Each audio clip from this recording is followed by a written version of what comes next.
Hello everyone, আজকে চলে গিয়েছিলাম আবারও একটা বিয়ে বাড়িতে।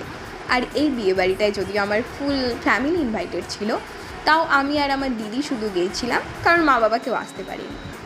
তো এরকম একটা সিম্পল লুক ক্রিয়েট করে সোজা চলে গিয়েছিলাম বিয়ে বাড়িতে। বিয়ে বাড়িতে গিয়ে খুব এনজয় হলো, আর বর বউ দেখে ঘুরে ঘাড়ে ভালোই এনজয় করলাম আমরা দুজন। দেন চলে গিয়েছিলাম পকোড়া কফি স্টলে।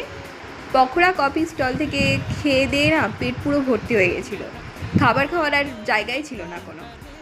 দেন এখানে ঘুরতে ঘুরতে আমরা আমার জেঠু ছেলের সাথে দেখা হয়ে গিয়েছিলো। জেঠু ছেলে এখানে ক্যাটারিংয়ের কাজে এসেছিলো, তো ওর সাথে দেখা হয়ে গিয়েছিলো।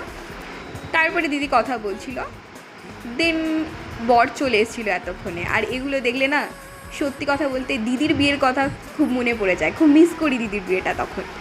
যে আর প্রত্যেকটা বোনই দিদির বিয়েতে খুব এনজয় করে।